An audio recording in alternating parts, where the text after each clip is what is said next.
selamat malam Bapak dan Ibu. Loh, Selamat gimana malam. suara saya? Dengaran? Terdengar Pak? Kedengaran, Aman. Pak. Pak izin ini ya, off-cam dulu. Sedang di jalan. Oh iya. Ya baik Pak Kone. Baik Bapak dan Ibu, karena sudah pukul 7 lebih, kita sambil berjalan ya, sambil menunggu Bapak dan Ibu yang lainnya juga bergabung. Saya izin mulai. Bismillahirrahmanirrahim. Assalamualaikum warahmatullahi wabarakatuh.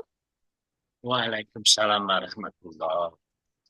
Selamat malam dan selamat bergabung kembali Bapak dan Ibu. Hari ini tidak terasa ya sudah sampai di penghujung materi yaitu pertemuan sesi ke-8. Sebelum nanti Bapak dan Ibu akan melaksanakan pra-asesmen dan juga asesmen. Oke, pada malam hari ini Bapak dan Ibu kita akan melanjutkan sesi ke-8 kita yaitu dengan materi mengelola komunikasi organisasi yang efektif. Oke, malam hari ini akan didampingi kembali oleh Pak Dadang. Sebentar saya. Baik, sudah siap Pak Oke, untuk sharing pada malam hari ini? siap.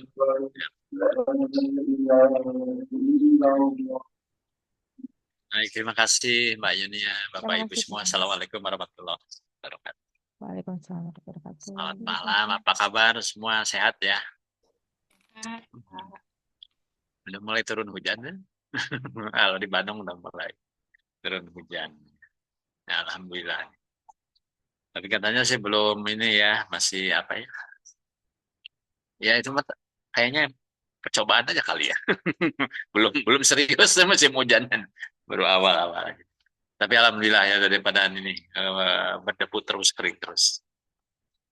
Baik Bapak Ibu, sebagaimana disampaikan Mbak Yunia tadi, kita sekarang masuk di sesi yang terakhir, sesi ke-8 ya. Berikutnya masuk sesi 9 pre-assessment dan endingnya di sesi ke-10 yaitu assessmentnya sendiri ya. Di sesi ke-8 ini unit kompetensinya cuma satu. Jadi kita kalau mau diskusi yang lain ya, memantapkan topik-topik yang lain kita punya waktu cukup saya kira ya. Jadi di malam ini tuh topiknya adalah membangun komunikasi dalam organisasi yang efektif. Itu nomor urut 44 ya, unit kompetensi ini. Nah, saya udah ngecek tuh portofolio Anda yang diupload itu. Tapi sebagian besar sudah oke sih kalau yang materi saya ya. Mungkin hanya sebagian kecil yang belum. Ada juga yang belum upload. Yang belum ada juga. Nah, sebelum saya nanti overview dulu ya tentang materi malam ini, barangkali ada yang mau didiskusikan atau dikonsultasikan mengenai topik-topik sebelum ini, khususnya yang saya bawakan ya, dan mengenai portofolionya. Silakan. Pak, saya mau nanya, Pak. Boleh, silakan Pak Fatah. Eh, ini Pak saya mau spesifik aja, Pak. Hmm. Kalau portofolio saya gimana, Pak? Cukup nggak ready buat asesmen 26 tanggal sama tanggal 1? Kalau saya udah kasih angka 100 sih udah oke. Itu lihatnya di mana, Pak? Angka 100. 100 itu kalau lengkap semua. Oh, gitu. Nah, kalau kalau saya sih kalau belum lengkap belum saya kasih nilai. Saya kasih feedback apa yang harus ditambahkan begitu. Ya. Oh, itu lihatnya di feedbacknya Bapak berarti ya? Di Oh tugas ya. kita ya? Heeh. Oke. Kalau kalau kalau belum lengkap atau ada kekurangan atau ya ada yang nggak pas misalnya ya. Misalnya kayak kemarin tuh ada yang nggak pas itu misalnya evaluasi jabatan tapi tertukar dengan evaluasi karyawan. Nah, itu kan bukan itu yang dimaksud. Nah, maka saya kasih feedback gitu kan. Kemudian mengenai kompilasi data. Kompilasi data itu kan pada dasarnya data upah ya, data karyawan. Pada dasarnya kan data upah sebenarnya. Ya. Tapi kalau yang dimasukkannya struktur skala upah, ya berarti bukan itu yang dimaksud. Gitu ya. Saya kasih feedback. Jadi pada saat sudah dikoreksi, ya sudah selesai. Gitu ya. Tapi itu kan versi mentor. Versi mentor. Yang ujinya kan bukan saya. Kecuali kalau di universitas, saya yang ngasih kuliah, saya yang uji. Ya kan? Nah, kalau di uji kom dan sertifikasi ini nggak boleh sama orangnya, itu dilarang keras itu. Jadi kalau ada asesor ngasih BIMTEK, tapi dia juga yang nguji itu nggak boleh. Gitu. Ya. Jadi harus masing-masing. Mentor yang minta, mentor atau yang ngasih bimbingan. Gitu. Nanti yang ujinya orangnya beda lagi. Ya. Pak, kalau boleh Ya. tahu, nanti bentuk ujiannya seperti apa ya, Pak ya? Bentuk ujiannya adalah yang saya alami ya. Waktu kalau saya sih offline malah ya, offline. Ya. Saya minta mempresentasikan portofolio saya. Nah, ini yang punya saya gitu ya. Terus biasanya asesor akan nanya kronologinya sampai kita punya portofolio tersebut. Jadi kan sebenarnya gini, ada dua pendekatan utama dalam uji kompetensi, khususnya yang versi BNSP. Nanti kalau Ya. Bapak Ibu ikut sertifikasi yang versi Amerika, bisa mungkin lain. Ada yang berbasis pengetahuan saja ya. Jadi di kita itu yang pertama, metodologinya metodologi portofolio. Makanya diminta kan mengupload satu produk atau satu portofolio gitu. Kemudian diminta menjelaskan ini teh apa, terus bagaimana ceritanya sampai ada ini, gitu ya. Kalau misalnya portofolionya kurang memadai, ada sebenarnya cara lain yaitu observasi. Misalnya observasi itu kita diminta memperagakan, ya, memperagakan, mendemonstrasikan, ya. Atau paling tidak adalah seperti ujian pengetahuan, gitu ya. Ada juga sebenarnya yang menggunakan tes tertulis juga ada. Jadi bisa bisa berbagai ragam sebenarnya. Ya. Sebelum ini juga kalau angkatan-angkatan yang dulu, kan ini udah sampai angkatan 17 loh. Itu mungkin angkatan-angkatan di awal justru diminta bikin presentasi dulu. Jadi dari berbagai yang memang kita pernah gunakan dan saya alami sendiri, itu tuh sebenarnya tidak ada yang 100% sama di antara berbagai lembaga. LSP itu kan banyak. Di dalam LSP saja asesornya juga banyak gitu. Ya. Tapi yang menjadi ciri khas asesmen di Indonesia itu basis portofolio. Maka kalau basis portofolio seperti yang Bapak Ibu ikuti ini kan untuk praktisi. Maka harus memperlihatkan atau menyampaikan satu bukti yang namanya portofolio.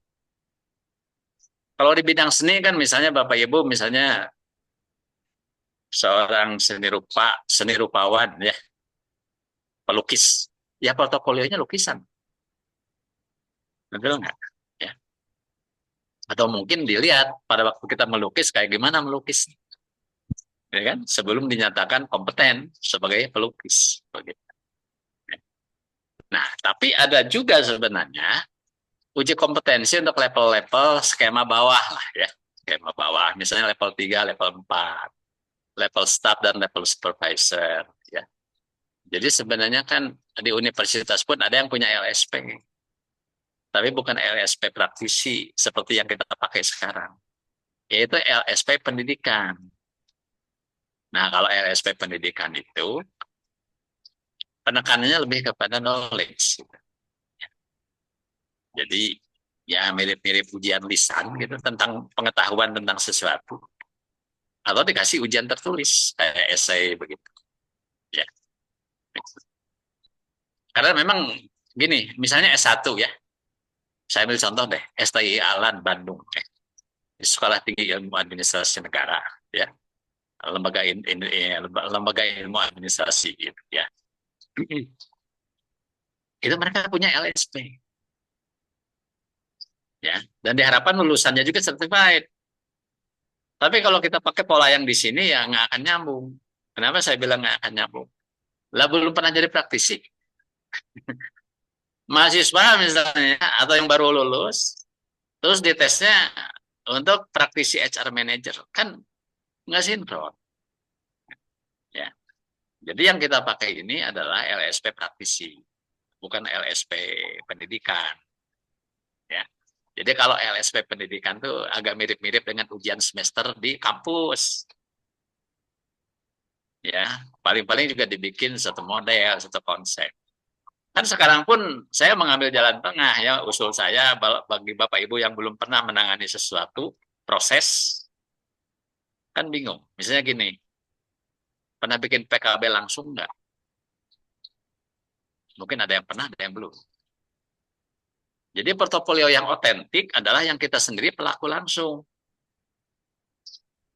Ya kan? Kalau saya bukan pelaku langsung gimana dong? Ya, gunakan saja yang kita punya di tempat kita seperti apa. Yang penting kita bisa menjelaskan. Gitu. Jadi mau nggak mau kan sebenarnya untuk menjelaskan sebuah portofolio di mana kita belum terlibat langsung itu kita mesti cari tahu. Mungkin tanya teman kita yang sudah pernah terlibat langsung. Betul nggak? Seperti apa?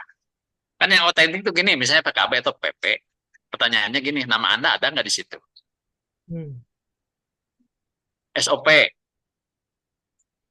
Nama Anda ada nggak di SOP itu? Sebagai minimal sebagai perumus. Betul. Kalau nggak ada kan ya kan lebih baik kita pakai aja yang memang real dipakai di tempat kita, tapi kita ceritakan gitu. Betul nggak? Jadi mau nggak mau kita tuh harus cari tahu ke teman kita yang melakukan itu. Betul nggak? Ya mungkin kita minta ya kalau itu bukan dokumen yang sifatnya rahasia kan sebenarnya boleh saja. Ya. Memang kadang-kadang ada satu kekhawatiran misalnya dari asesi itu, oh ini konfidensial. Sebenarnya asesor juga punya kode etik.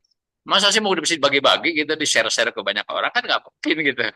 Kayak rekam medis lah, dokter juga kan nggak bisa sembarangan. Misalnya Anda berobat terus di-share gitu. Rekam medis Anda kan nggak mungkin.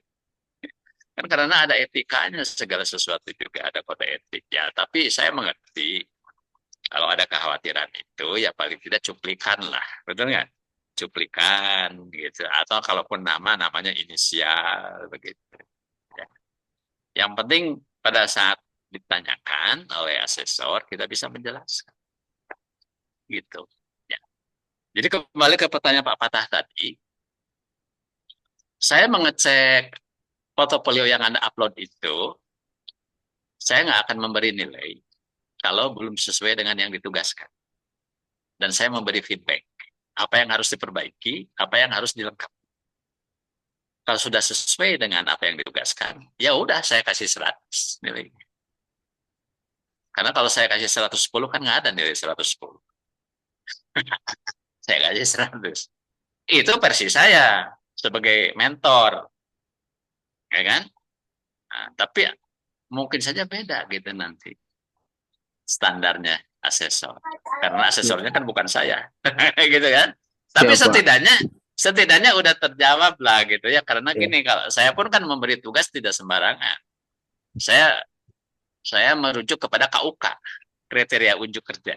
Itu yang selalu saya perlihatkan kan KUK-nya ini berulang-ulang saya bilang bahwa ini kisi-kisinya. Kisi-kisi itu kan bocoran. Dulu kalau kita mau ikut UMPTN kan selalu minta itu ke pembimbing kita atau ke guru kita. Kisi-kisinya mana? Kisi-kisi itu adalah bocoran pokok bahasan apa yang akan diujikan kan gitu maksudnya. Nah sebenarnya di dalam SKKN itu udah very very clear gitu. Kisi-kisinya apa? KUK, kriteria unjuk kerja. Dan dari 61 unit kompetensi untuk level 6 ini kan cuma 15 yang diujikan. Ya enggak? Kalau mau semua 61 unit kompetensi, mungkin kayaknya BIMTEK-nya mesti sebulan kali. Bukan sebulan, maksudnya sebulan setiap hari. Gitu. Kebayang kan? Nah, 61 unit kompetensi, kalau satu kali pertemuan aja 2 unit, itu berarti udah 30 hari gitu. Tapi untungnya, kalau sekarang itu sebenarnya, karena saya pernah mengalami versi yang dulu, versi 2014 ya. 2014 itu lebih banyak lah unit kompetensinya. Sekarang itu sebenarnya kayak kalau menurut saya lebih ringan. Ya, karena yang diujikan cuma 15. Bahkan level GM pun, level 7, itu juga cuma 15. Cuma unit kompetensinya ada sedikit perbedaan. Ya. Yang paling banyak itu yang strategik. Itu nomor urut 1 sampai 6 ada semua. Yang strategi dan perencanaan SDM itu diujikan semua. Nomor urut 1 sampai 6. Ya karena kan level GM itu kan strategik gitu. Kan nggak mungkin ditanyain cara ngitung upah lembur, kan nggak mungkin itu. Masa GM ngitung upah lembur? Ya nggak? Atau ngitung premi jam sostek, kan nggak mungkin. Itu mah peruntukannya untuk staf SDM. Kan begitu ya. Makanya kan tergantung klasternya apa, gitu, skemanya level berapa. Harapan saya sih sebenarnya yang ideal memang yang otentik itu adalah kita sendiri pelaku langsung gitu dalam mewujudkan portofolio itu. Tapi kalaupun tidak, kita pakai yang punya kita di perusahaan. Sekalipun kita belum terlibat, tapi kita bisa memperlihatkan yang real. Yang ini yang kita pakai gitu, bukan bohong-bohongan. Ya. Dan kita bisa menjelaskan ya kronologinya sampai ada yang namanya portofolio ini itu gimana. Dan itu sebenarnya muter-muter di mana? Muter-muter di KUK, kriteria unjuk kerja. Jadi kalau amanat saya, ini wasiat saya, tolong make sure KUK itu aja kriteria unjuk kerja. Karena Siapa? cara berpikir si asesor pun pakai itu, nggak mungkin pakai yang lain. Karena kita memakai keputusan menteri yang sama. Ya. Gitu deh, Pak Patah ya. Silakan, mungkin ada yang lain yang Siapa? masih rada galau itu, silakan. Ya. Jangan sungkan-sungkan. Siapa? Terima kasih. Bapak, saya mau Ya, tanya, ya. ini kan memang dari semua apa ya kompetensi ini, eh, mostly saya sudah pernah ngejalanin, tapi memang sayangnya belum seutuhnya di kantor yang sekarang seperti itu. Hmm. Jadi kayak yang terakhir kemarin kan apa tuh bikin PP seperti itu ya. Eh, saya memang sudah berkali-kali menjalankan itu, tapi tidak yang di sekarang gitu sih. Hmm. Jadi semua dokumen yang saya upload tadi itu memang kayak ya kalau someday saya ini dalam proses sih memang, tapi kalau someday Hmm. saya akan ke sana pun ini sudah ada seperti itu. Demikian juga Ya, dengan SOP SOP-nya Pak gitu kan. Seperti itu nggak apa-apa atau gimana ya baiknya? nggak apa-apa. Sebenarnya gini, ini kan sebenarnya upload di sistemnya TUW itu adalah cuma pemanasan. Hmm, Nanti kan harus ada lagi di sana yang dengan asesor yang hmm. harus diupload. Gitu. Ya ini Oh, pemanasan aja. Ya, sama begini. Kita mungkin pernah kerja lebih dari satu perusahaan. hmm, Katakanlah Ibu Karolin kalau di tempat sebelumnya justru lebih komplit. hmm, Mungkin ya. hmm, Saya kira nggak masalah. Itu yang mau diupload pun boleh. Yang hmm, penting itu boleh dibilang terkini. Ukurannya berapa lama sih terkini? Kalau persepsi saya, mengingat sertifikat ini berlakunya 3 tahun, ya, hmm, setidaknya umurnya di bawah 3 tahun deh. hmm. Ya maksimalnya 3 tahun. Itu masih dianggap up to date. Ya, pertimbangannya karena sertifikatnya sendiri kan berlakunya 3 tahun. Hmm. Ya, saya nanti yang GM itu selesainya 2025, jadi saya harus sertifikasi ulang Oh, tahun 2025. Karena saya dapatnya 2022. Kayak SIM lah. Karena kalau habis kan masih diperpanjang SIM. Gitu kan? Ya. 3 tahun Sekalipun tuh tidak perlu. harus gimana Pak? Maaf.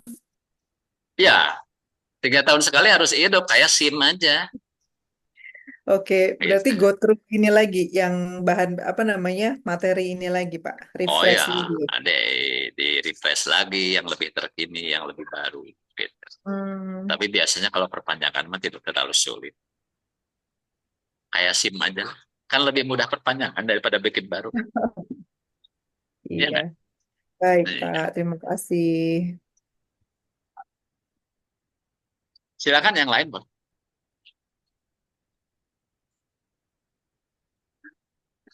Sebenarnya bagi kita yang praktisi masih mending, Bang.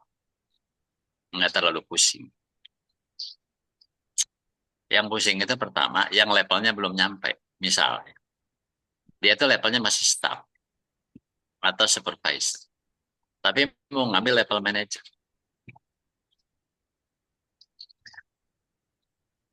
Atau dia cuma pegang satu fungsi, misalnya rekrutmen. Tapi ngambil manager. Pusing nggak portofolionya? Dia biasanya kan ngertinya cuma rekrutmen, seleksi, penempatan, orientasi, benar nggak? Terus dia mesti cerita PKB, mesti cerita strategik, gitu. Pusing kan? Atau dosen yang saya pernah cerita. Mungkin dia ngajar MSDM udah bertahun-tahun, bisa 10 tahun, bisa belasan. Teorinya udah di luar kepala tuh, udah hafal. Tiap semester ngajar kok. Tapi pertanyaannya, dia tuh belum pernah jadi manajer HR. Terus gimana? Gitu kan? Ya mau jalan keluarnya apa? Menyusun konsep, draft, usulan, konsep dia apa. Gitu. Yang masih penting itu kalau dia juga jadi konsultan. Paling tidak portofolio dia waktu ngebantu klien bisa dipakai. Gitu. Ya nggak? Kalau saya mah tiga-tiganya ada. Karena saya hidup di 3 dunia. 34 tahun saya praktisi sampai dengan hari ini. Dari 2005 saya ngajar di S2, MSDM Hubungan Industrial. Dan saya juga punya klien. Ada semua. Mau portofolio perusahaan mana?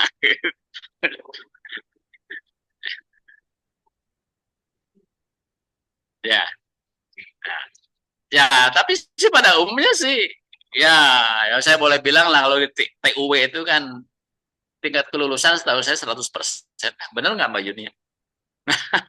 Tingkat kelulusan 100%. Benar. Kalaupun ada yang nggak lulus, itu bukan karena gagal di asesmennya. Dia sendiri hilang atau kemana, gitu, nggak lanjut. Ada yang kayak gitu. Ya. Ya udah, berarti memang ya karena sesuatu hal sibuk lah. Gitu.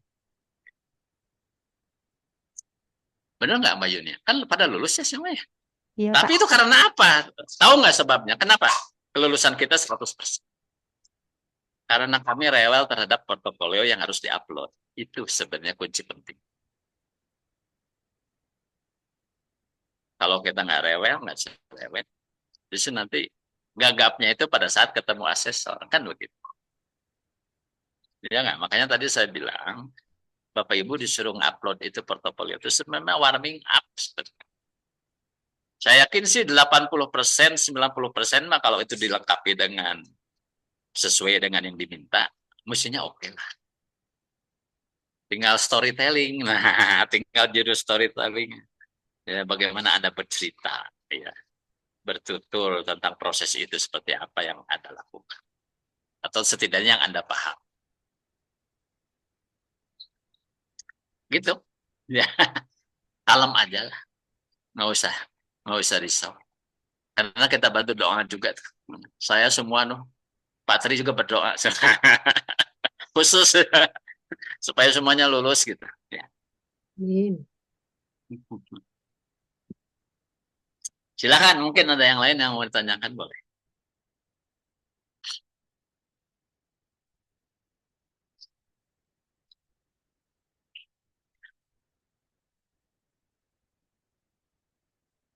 Yang banyak yang belum lengkap tuh yang PPPKB ya. Kayaknya mungkin baru 2 atau 3 orang atau 4 orang.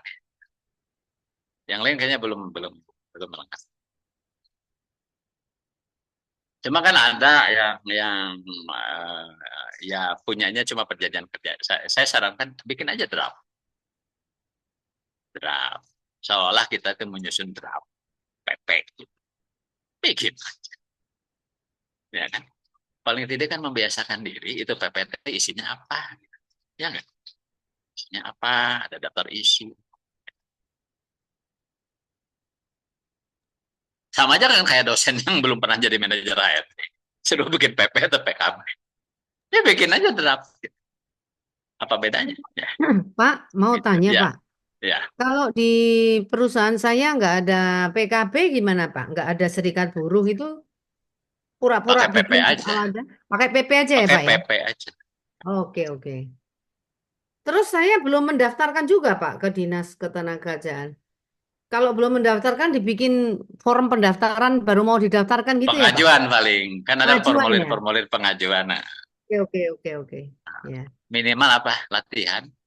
Ya, iya, iya. Ya enggak. Latihan ya, Pak Kalau ya. mau kalau mau apply itu ini formulirnya yang diisi apa saja kan. Oh. Ya. Oke, terima kasih, Pak.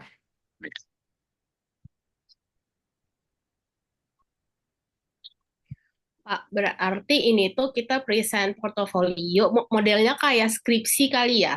Presentasi kerjaan kita, kemudian nanti ada pertanyaan ya, tanya jawab dengan dosen ya, dengan asesor Dengan pada saat itu. asesor, ya Iya. betul. Tapi tidak seformal ujian skripsi lah. Hmm. Durasinya pun juga yang saya alami aja paling sejam setengah. Kalau 15 unit kompetensi ditanyain semua, ya bisa setengah hari itu. Ya.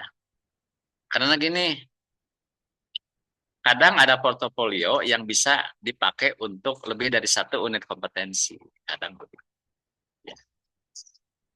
Ya. Atau misalnya asesor punya pertimbangan dari 15 itu tidak semua. Ya. Tapi diambil yang cukup mewakili. Ya.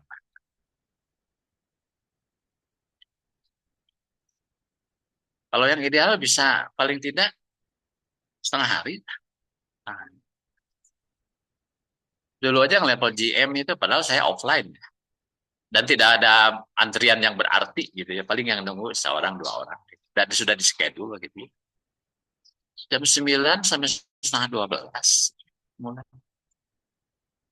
Itu level GM. Lagi pula hari Jumat lagi mau Jumatan. Mau nggak mau setengah 12 masih bubar. Ya. Jadi yang penting sekarang adalah apa yang diminta oleh mentor mengenai portofolio diupload saja. Kalau kita tidak terlibat langsung, bukan pelaku langsung, bikin satu konsep. Atau kalau memang ada di tempat kita, sekalipun kita tidak terlibat langsung, pakai saja itu. Yang penting kita bisa menjelaskan. Ya kan? Jadi kayaknya sih, kalau yang pemilik prosesnya teman kita atau atasan kita, tanya aja. Ceritanya gimana. Tinggal kita ceritakan ulang kepada asesor nanti. Betul nggak? Gitu aja.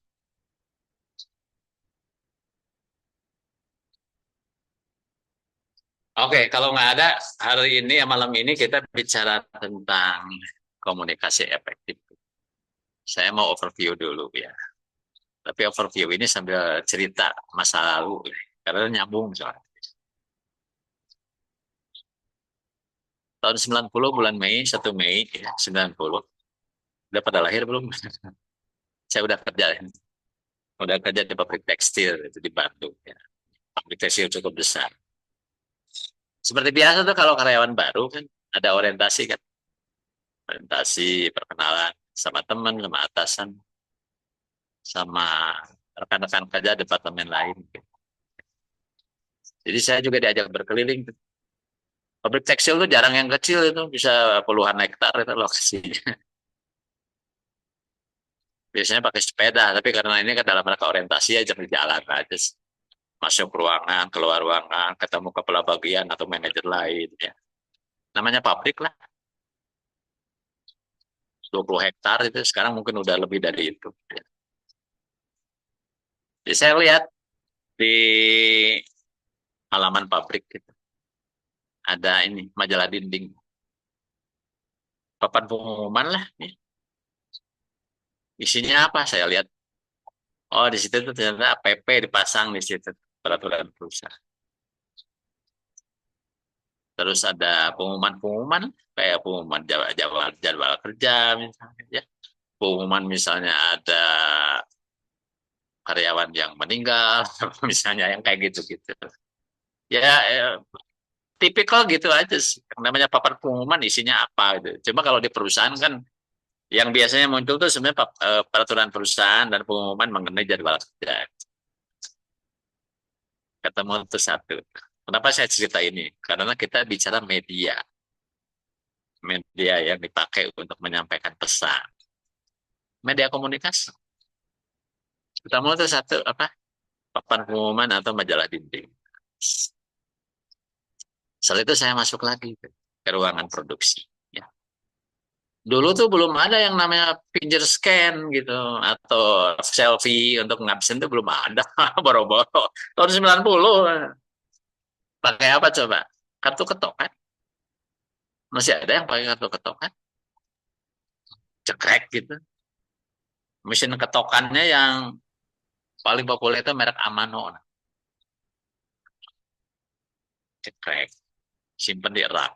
Jadi setiap masuk dan pulang tuh ngetok kartu. Cekrek, cekrek. Itu di tiap departemen, tiap building, ada itu di pintu masuknya itu. Ada papan pengumuman. Ada papan pengumuman juga, tapi tingkat departemen tuh. Kalau yang tadi saya cerita di halaman tuh untuk sepabrik lah ya. Masuk di situ ada juga papan pengumuman. Ya, isinya sih lebih ke jadwal kerja internal sebenarnya atau hal-hal yang sifatnya internal aja di departemen itu. Ada juga ketemu lagi tuh di tiap departemen ada juga majalah dinding atau papan pengumuman. Terus ada rak kartu, kemudian ada mesin ketokan, ya, dan kartunya untuk ngabsen. Gitu. Sama ada satu lagi yang unik. Saya temukan itu ada kotak surat. Kotak surat. Pakai kaca. Kayak black kerupuk lah. Lalu kerupuk kalau di warung itu kayak gitu. Ya. Tapi kan di atasnya ada bolong lah untuk masukin amplop. Gitu. Oh ternyata apa? Nah di situ juga buat apa sih itu? Saya tanya. Ternyata itu buat surat-surat lamaran yang dibawa oleh karyawan. Ya mungkin karyawannya bawa lamaran ya dari saudaranya mau kerja gitu atau tetangga atau teman. Masukin situ. Itu tuh istilahnya dulunya apa? Dulu tuh sebenarnya referensi katanya. Referensi. Ya. Jadi lowongan kerja terutama untuk level operator ya. Itu dipasang di situ. Di papan pengumuman di departemen. Di tiap building. Dan disediain itu kotak. Oh, ada ketemu saya media yang lain. Itu kotak surat. Tapi hanya untuk menampung surat lamaran.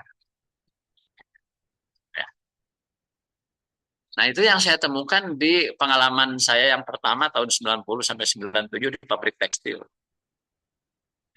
Jadi kalau ditanya media komunikasi yang dipakai, apa saja yang ditemukan di sana? Saya menemukan papan pengumuman atau majalah dinding. Ya. Kemudian saya menemukan kotak surat untuk lamaran. Yang lain apa lagi? Kalau ada telepon dari luar masuk, handphone itu belum musim. Kalaupun pakai telepon yang sifatnya wireless itu, bos saya ya, pakai. Itu yang bawahnya ditenteng gitu, gede banget itu. Wah, zaman dulu. Nggak semua orang punya ya. Waktu itu aja kan puluhan juta harganya. Kalau UMR juga kan masih 50.000, 60.000. Gila nggak? Gaji saya tahun 90 itu berapa? 135.000 perak. Dapat gaji 150.000 itu gede itu. Wah. Pembandingnya PNS golongan 3A 90.000 gaji pokoknya. Tahun 90 itu. Jadi dapat gaji 150.000 itu gede gitu. Wah, lebih dari PNS gitu. Ya. Nah, itu yang kita temui. Nah, kalau ada telepon masuk dari luar itu info tuh lewat ini. Pesawat telepon PABX apalah gitu. Ada speakernya gitu. Manggil siapa. Nah, ketemu lagi media komunikasi yang lain ya. Yaitu speaker yang ada di telepon yang koneksi ke berbagai ruangan gitu. Ya. Jadi fungsinya kayak intercom barangkali ya. Tapi itu bisa koneksi dengan telepon dari luar gitu maksudnya. Ya. Jadi ada intercom yang connect dengan telepon luar. Ya, tapi kan itu hanya sekedar apa ya, sifatnya ke individual ya, bukan untuk blasting pengumuman, bukan. Ya. Tahun 97 saya pindah kerja ke perusahaan ganteng yang sekarang. Ya. Sama sih, di hari pertama itu kan kita juga keliling orientasi ya, kenalan, lihat-lihat situasi di lapangan gitu. Saya menemukan hal yang sama, papan pengumuman itu ada gitu. Jala dinding papan pengumuman. Cuma yang berbeda saya menemukan juga kotak surat, cuma bukan untuk nitip lamaran gitu. Beda. Tapi semacam suggestion system, kotak saran gitu ya, kotak saran. Dan di situ sediakan formulirnya, belangkonya. Jadi kalau ada karyawan misalnya mau menyampaikan laporan, pengaduan atau komplain, keluh kesah gitu, nulis di situ, masukin. Pakai kaca juga kelihatan. Jadi kalau ada surat itu kan, oh ada yang masuk, tinggal diambil. Tapi sering-seringnya kosong itu. Kayaknya kurang efektif gitu. Lebih efektif langsung demo kayaknya. Daripada bersurat-suratan gitu ya. Kayak orang jatuh cinta zaman dulu. Surat-suratan. Mendingan langsung demo. Jadi saya lihat nggak efektif. Bukan nggak ada, ada sih. Cuma kadang kan udah seminggu baru dibuka kan gitu. Baru diambil. Wah, kadang bahasa, apa, masalahnya udah basi kali. Ya tapi saya perlu sampaikan bahwa itu salah satu juga tuh media. Betul nggak? Cuma media kayak kotak surat ataupun kotak saran, itu lebih sifatnya satu arah, betul nggak? Satu arah aja kan. Kayak kita ngirim surat ke PO Box kan satu arah kayak gitu. Ya. Apalagi jarang dibuka tuh. Kayak gini aja dulu juga nggak ada itu pasang lowongan kerja di LinkedIn gitu ya atau di Job Street gitu. Dulu kan kalau di Bandung ya, Jawa Barat lah. Yang populer itu kan Koran PR, Pikiran Rakyat.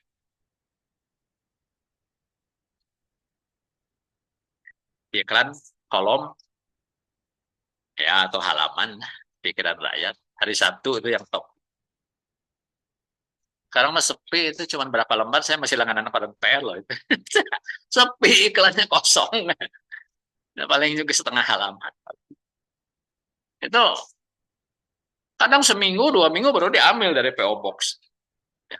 Tempat saya dulu tuh sampai nyewa 5 PO Box. Karena tuh diganti-ganti nomornya kalau pasang iklan itu. Dan jarang-jarang mempublish nama perusahaan itu. Dulu itu pengennya diem-diem. Biar ya paling disebutkan perusahaan tekstil yang berkembang di Bandung Selatan. Nah gitu ya. Nggak pernah terang-terangan PT apa gitu. Jarang. Ya, kayak gitu. Nah, itu diantaranya beberapa. Nah, di tempat yang kedua itu saya menemukan kotak saran, kemudian saya menemukan sound system di ruang produksi maupun di kantor.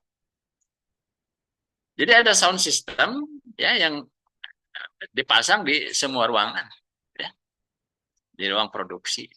Dan yang saya merasakan hal baru ya, saya masuk ke ruang produksi kayak ruang jahit ya atau ruang finishing gitu. Loh, mereka kerja sambil dengerin musik gitu, dari sound system itu. Wah, saya bilang, enak bener ya orang kerja deh. Karena di tekstil boro-boro nggak ada.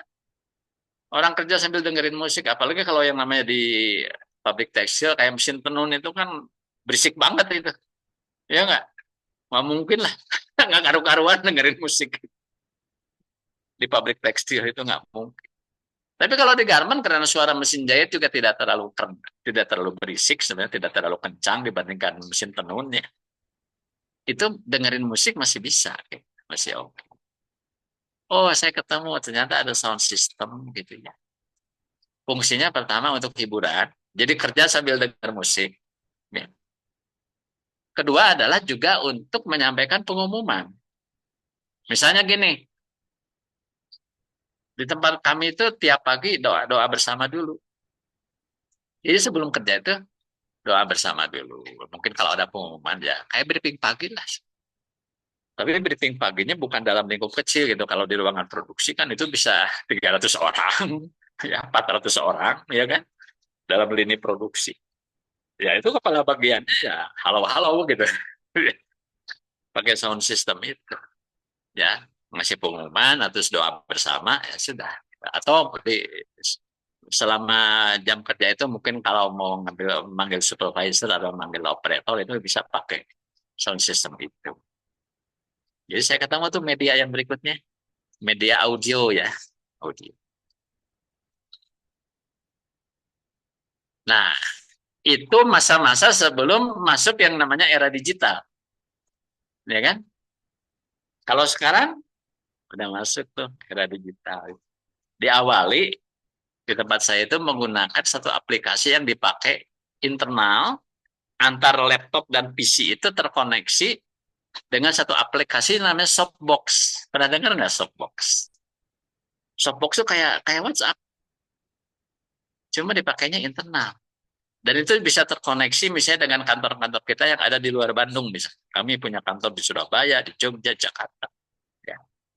Itu terkoneksi. Jadi kayak WhatsApp. Bahkan kita bisa kirim dokumen, bisa kirim gambar. Ya. Nah itu mulainya kita menggunakan tuh media itu. Media apa barang? Ya aplikasi semacam WhatsApp begitu. Atau semacam BlackBerry. Itu. BlackBerry juga kan dulunya begitu. Itu kan eksklusif kan. Hanya untuk perusahaan-perusahaan tertentu kan. Tapi kan kemudian jadi sejuta umat. Sampai kemudian udahan BlackBerry itu ya. Tamat umurnya. Sekarang yang eksis kan WhatsApp. Nah, sekarang pun sebenarnya justru sebenarnya kita pun masih ada tuh softbox itu. Atau misalnya jaringan internal dengan menggunakan email domain kita. Ya misalnya saya Multigarmenjaya ya multigarmenjaya.com gitu, ya.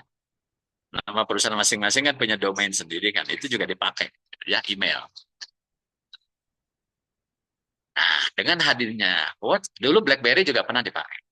BlackBerry. BlackBerry sekarang udah tamat, ya, udah almarhum. Ya. Sekarang yang eksis apa? WhatsApp. Coba cek WhatsApp Anda ada berapa grup? Saya jamin lebih dari 10 grup. Betul nggak? Tapi ternyata itu cukup efektif dan efisien menurut saya. Termasuk kami juga kan punya forum bipartit. Jadi di situ ada wakil pengusaha, wakil pekerja itu ada. Ya besok aja saya mau ini meeting bipartit. Diumumin aja di grup. Kita mau meeting besok jam 9. Topiknya ini. Nah, ketemu nih yang baru lagi. WhatsApp. WhatsApp grup. Kemudian yang lain apa lagi? Web. Web perusahaan ya. Web perusahaan juga kan bisa diakses oleh semua orang. Baik internal maupun eksternal. Misalnya kalau ada yang mau menyampaikan keluhan bisa. Ya. Atau yang mau melamar kerja bisa. Ya. Ya, lebih lanjut mungkin kayak sekarang kita juga nggak lagi terima yang sifatnya hard copy kalau ngelamar itu. Ya, pasang aja barcode, masuk ke Google Form, suruh dia upload berkasnya, udah kayak gitu. Jadi nggak akan banyak itu yang namanya hard copy. Semuanya udah digital.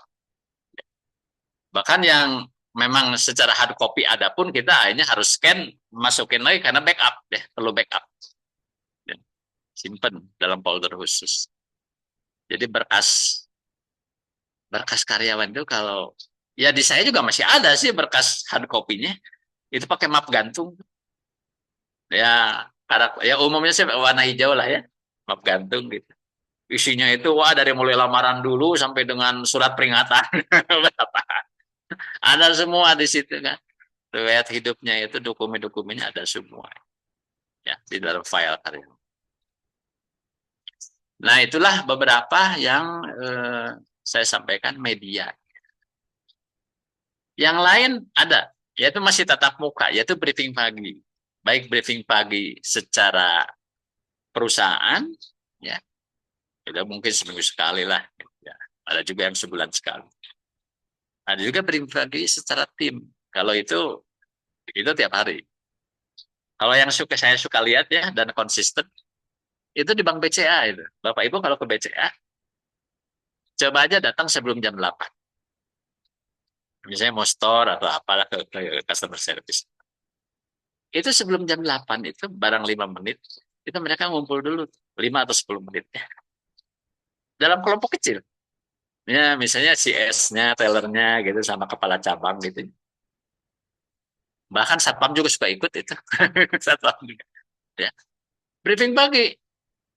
Ya, menyampaikan kemarin ada masalah apa, hari ini mau melakukan apa, hal-hal penting apa yang harus diperhatikan. Kemudian mereka doa bersama. Ada sharing inspirasi juga. Ya. Ada juga gerak-gerak badan sebentar gitu. Ya. Tipikal kayak gitu. Nah, itu pun media komunikasi. Yaitu melalui briefing pagi. Dan itu tatap muka. Nah, itu kalau yang saya alami. Intinya apa?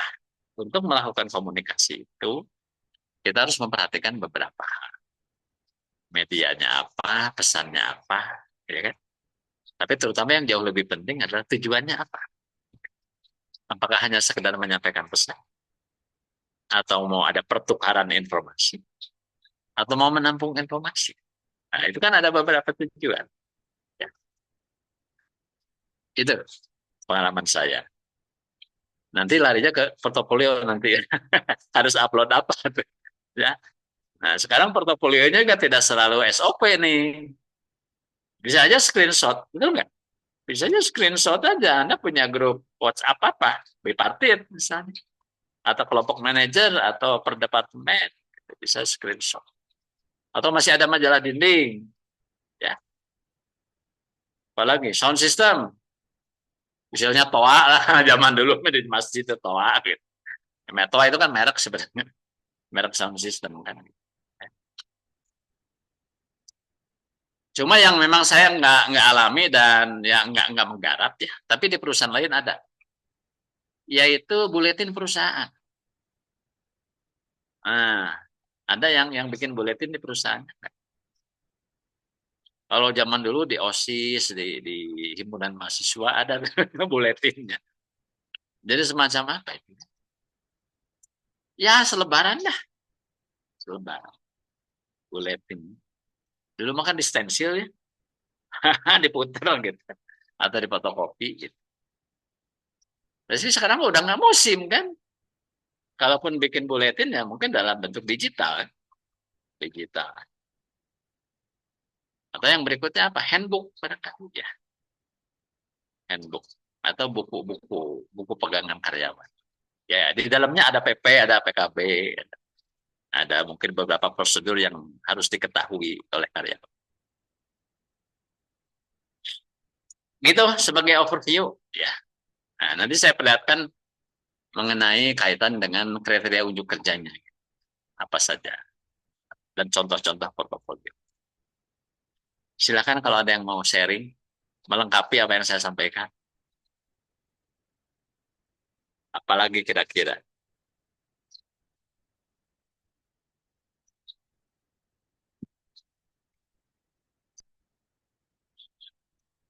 Yang pasti kalaupun kita udah punya medianya, harus ada aturan main. Nah, gitu kan. Bagaimana mengatur? Harus ada aturan. Oke, kalau belum ada, saya sharing materinya.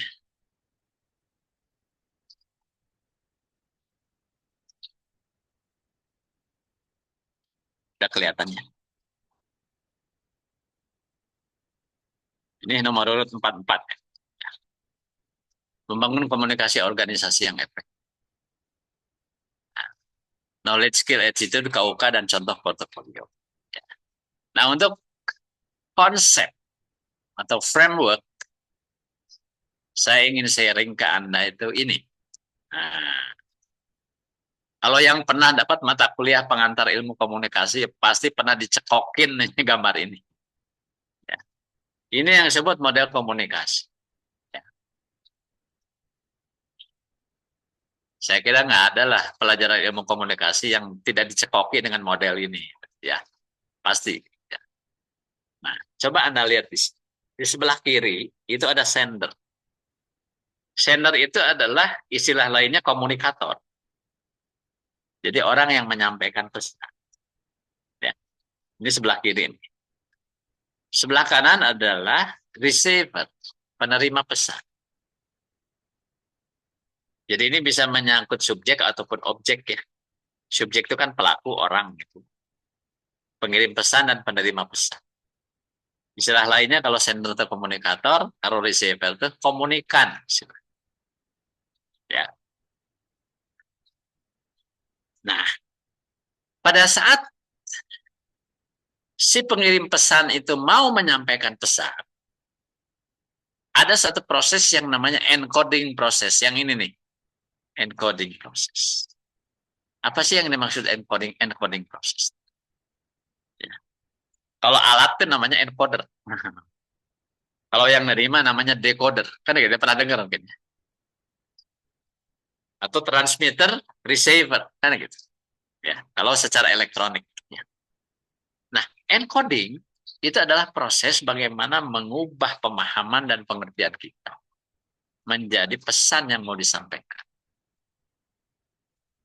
Indikasinya apa? Orang melakukan encoding.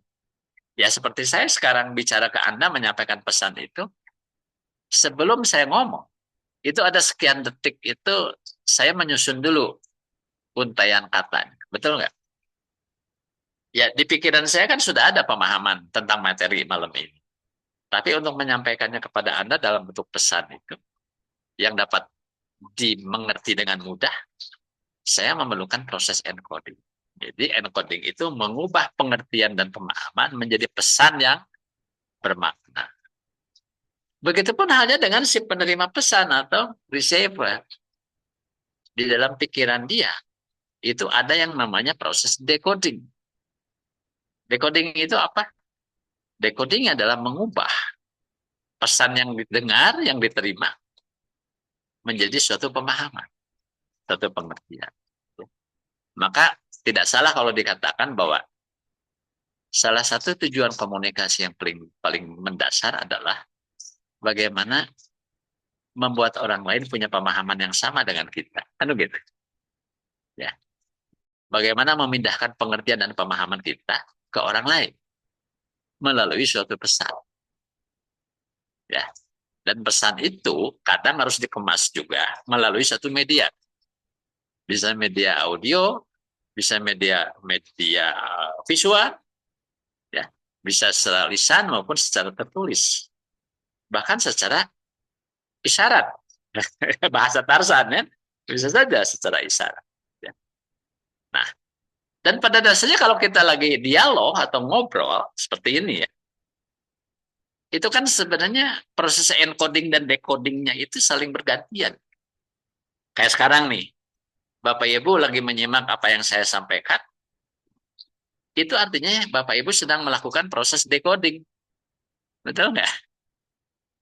Dan saya yang bicara ini, sebelum bicara ada sekian detik, diam dulu, menyusun kata-kata dulu, ya. Itu saya sedang melakukan encoding. Jadi kita ini saling bergantian tuh, dalam proses komunikasi ini. Encoding, decoding, dan seterusnya. Hal lain yang harus diperhatikan, dan ini membawa pengaruh besar ya, apakah komunikasinya efektif atau enggak. Ini, frame of reference. Pernah dengar istilah frame of reference? Kerangka referensi. Apa yang dimaksud kerangka referensi?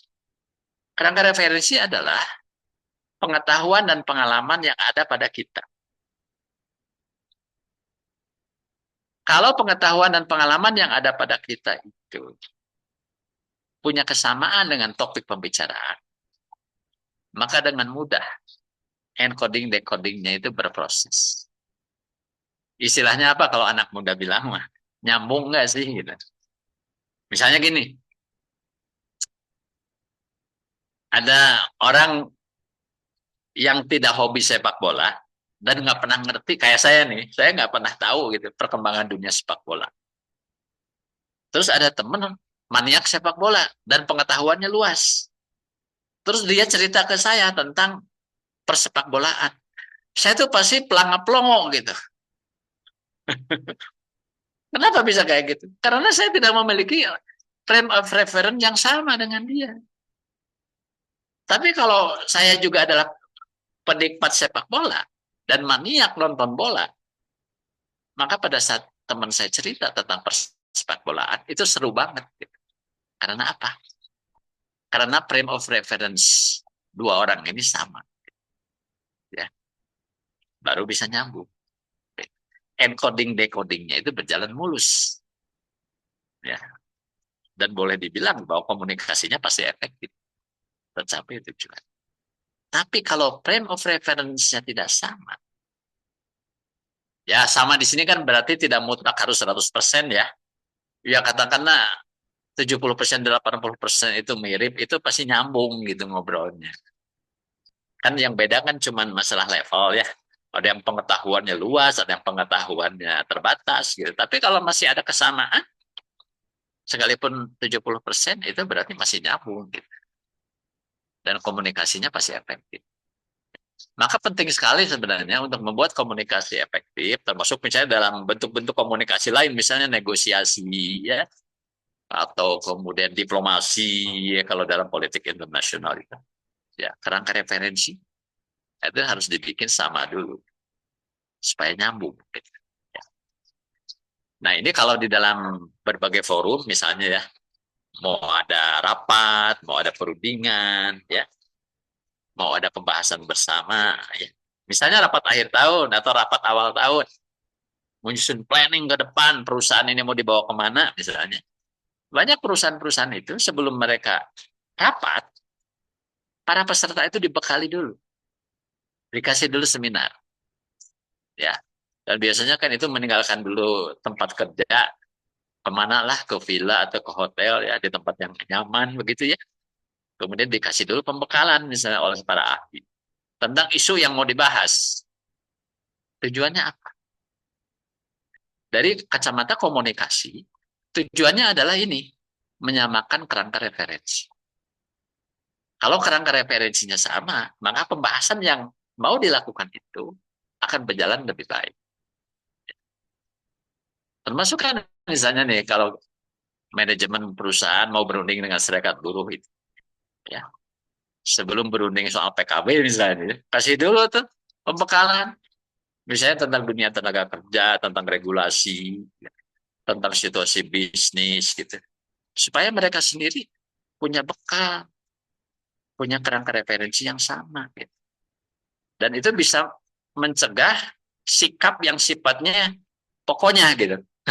Pokoknya kayak sekarang nih di Bandung kan udah mulai pemanasan tuh dari kemarin tuh demo buruh ya ke gedung sate, urusan upah minimum itu ya, termasuk mungkin ada yang lain juga, misalnya ya menolak itu tabungan perumahan rakyat itu yang ditolak juga. Padahal sebenarnya kondisi usaha di Indonesia ini lagi banyak yang sakit. Tapi mungkin saja mereka bukan tidak tahu. Ya, tapi kalau aktivis buruh ya kalau nggak demo gitu ya, dianggap nggak kerja gitu oleh anggota. Ya susah ngomong ya kalau memang begitu. Nah, itu kerangka referensi yang diperlukan ya. Kemudian ini ada yang namanya ini yang ada awan sama petir itu apa nih maksudnya? Ini yang disebut istilahnya adalah ada yang menyebutnya distorsi atau disebutnya juga noise atau interference ya, campur tangan atau gangguan terhadap suatu proses komunikasi. Dan ini maknanya tidak hanya secara fisik ya. Misalnya kita lagi rapat, lagi membicarakan sesuatu, tiba-tiba ada motor lewat dengan knalpot bising, itu jelas noise, betul nggak? Ya, atau ada peserta rapat yang sibuk sendiri gitu dengan gadgetnya dan bikin berisik, ya. Atau misalnya di luar ruangan terdengar suara piring jatuh atau gelas jatuh, itu noise.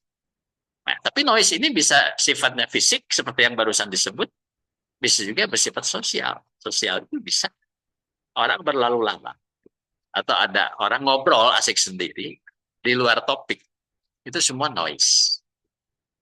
Atau bisa saja noise dalam pikiran kita sendiri. Contohnya apa?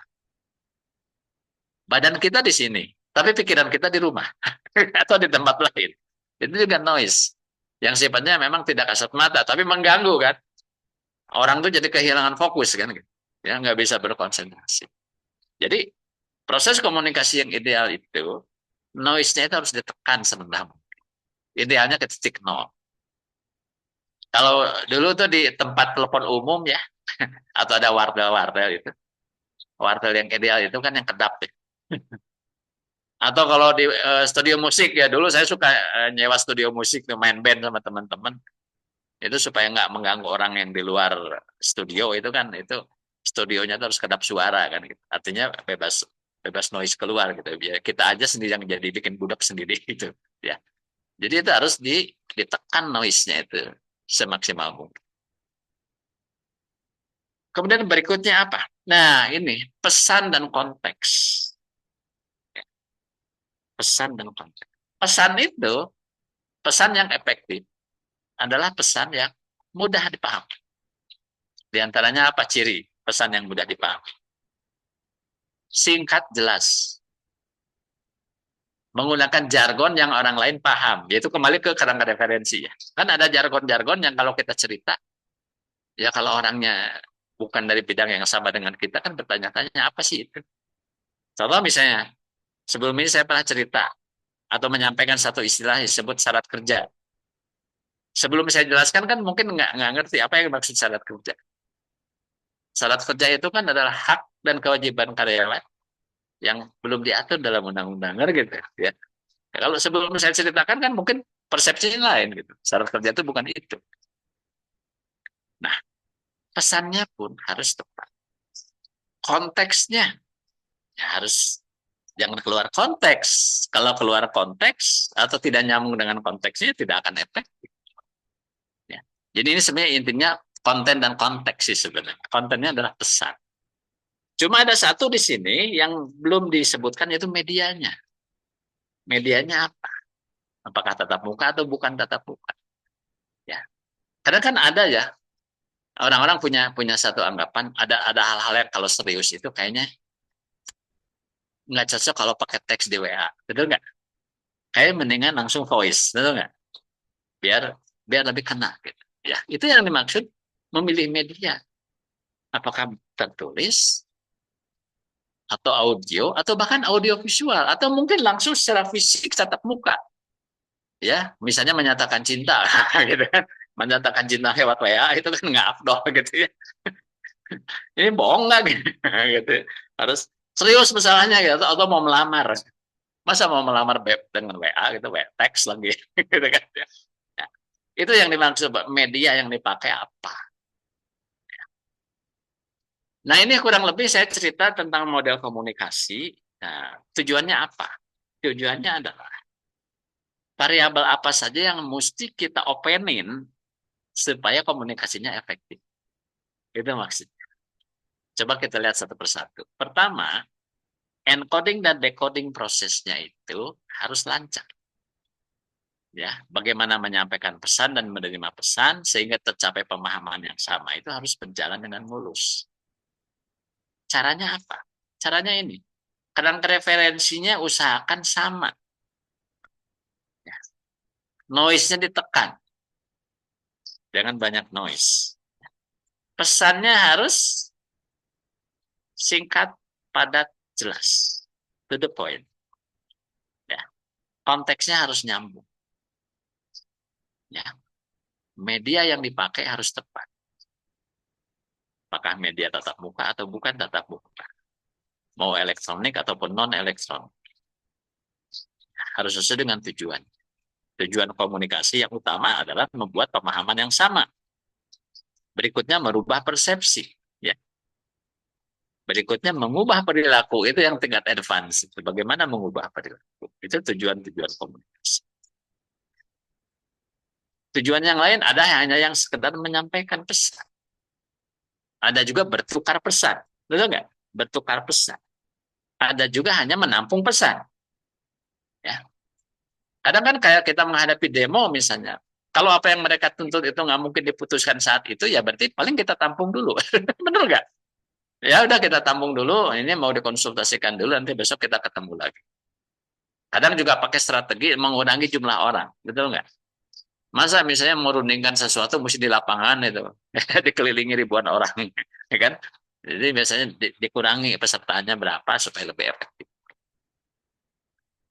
Oke, mengenai model ini, silakan kalau ada yang mau komen atau bertanya, silakan.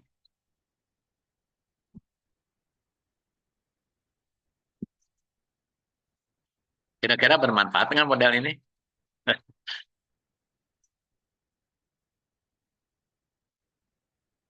Untuk menciptakan efektivitas ya yang lebih baik.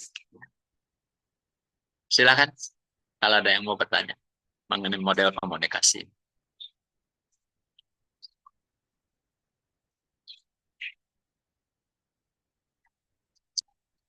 Jadi kalau kita misalnya mengkondisikan dulu ya supaya frame of reference-nya sama, itu kan memang hal yang lazim dilakukan.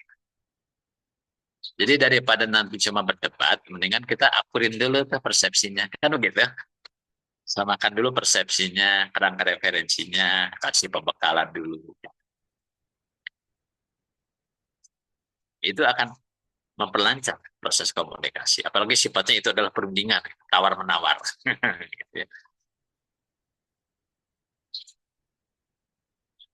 Oke, kalau belum ada, ini sebenarnya basis yang utama sih ini. Ya. Secara framework ya, framework komunikasi. Nah, di dalam unit kompetensi nomor 44 ini, inilah kriteria unjuk kerjanya. Saya kira ini slide paling penting yang harus dikuasai.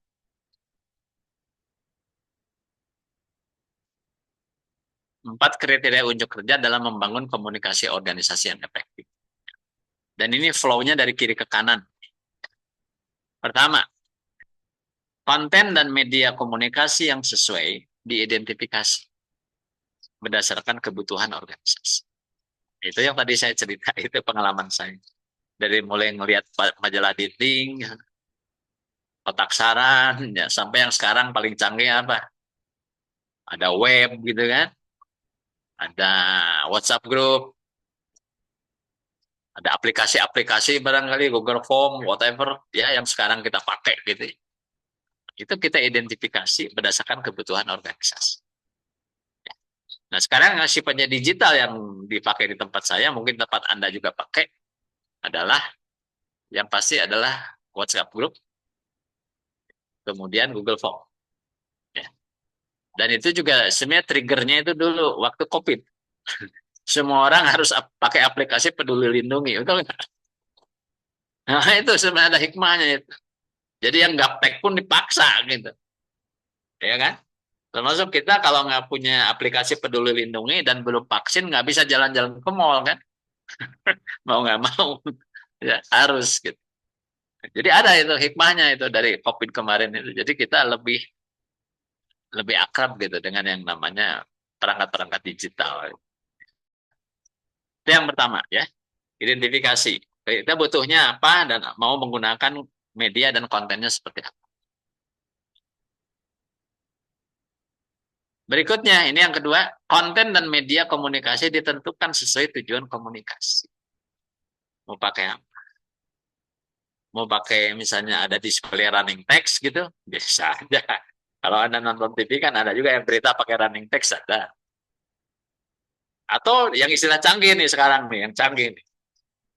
Ini kalau saya lihat dari referensi ya, total quality control, manajemen Jepang itu. Itu yang disebut the glass wall management. The glass wall management itu apa, Mas? Jadi informasi itu transparan dan bisa dilihat dan diakses oleh semua orang di perusahaan kita. Yang paling canggih sekarang itu sebutnya apa? Dashboard. Sebenarnya kalau dengar istilah dashboard itu kan itu yang kalau kita bawa mobil kan ada dashboard, ya nggak? Ada di situ bensinnya cukup apa enggak gitu kan, berapa kilometer, ya, ya makin canggih kendaraan Dashboardnya juga makin beragam isinya. Jadi ada dashboard. Glass wall management itu dashboardnya terbuka. Saya ambil contoh kalau di pabrik, terutama perusahaan-perusahaan Jepang yang memang menerapkan yang disebut komunikasi transparan. Jadi produktivitas setiap mesin itu ada datanya, jadi display. Atau produktivitas dan kualitas dari tiap line produksi itu ada. Dan itu bisa berbentuk bukan yang kalau tradisional kan papan tulis ya, ditulis tangan gitu. Kalau yang canggih kan itu sudah layar monitor, ya kan? Dan itu otomatis. Jadi dari station yang ada di pabrik itu udah masuk ke situ angkanya. Nah, tinggalkan sekarang apakah kita butuh seperti itu apa enggak. Tapi kalau memang di industri manufaktur yang canggih kan mau nggak mau perlu. Betul kan? Seperti saya punya satu unit ya, yang menggunakan hanger system. Jadi mesin proses jahit tapi menggunakan hanger system. Dan setiap station itu, setiap line itu ada layar monitor. Jadi setiap satu proses itu ketahuan outputnya berapa. Ya. Dan itu sudah ada dalam program komputernya. Ya, udah otomatis muncul data-data seperti itu. Yang kedua ya, konten dan media komunikasi ditentukan sesuai dengan tujuan komunikasi. Berikutnya, target komunikasi ditentukan sesuai dengan tuntutan komunikasi. Ini targetnya siapa? Seperti misalnya WhatsApp group. Kalau yang tadi saya contohkan adalah kelompok bipartit, yaitu karena kaitannya ke tenaga kerjaan sih, hubungan industrial kan. Ada wakil pekerja, wakil pengusaha di situ. Ya. Yang kerjaannya berunding atau ada masalah dibahas sama-sama kan gitu. Ya. Tapi ada juga kan. Ya misalnya direksi juga punya grup sendiri. Level manager punya grup sendiri gitu kan. Dan kita nggak mau ada direktur di situ. Iya nggak? Ya level kita aja lah, misalnya level manager atau senior manager masuk di grup itu. Owner nggak boleh masuk. Kalau ada owner di situ kita nggak bebas ngomong kan gitu. Jadi kadang mesti ya untuk siapa dulu tuh yang ada di situ. Ya. Itu yang ketiga ya. Targetnya. Kemudian berikutnya komunikasi dilakukan sesuai SOP yang berlaku. Nah ini, jadi kalau ditanya portofolionya adalah SOP. Selain screenshot, nah, media yang dipakai. Ya. Jadi SOP tentang komunikasi organisasi. Kita perlu susun. Jadi inilah kisi-kisinya yang akan dicek oleh asesor. Ya. 4 kriteria unjuk kerja untuk membangun komunikasi organisasi yang ada. Oke, ada yang mau ditanyakan? Silahkan.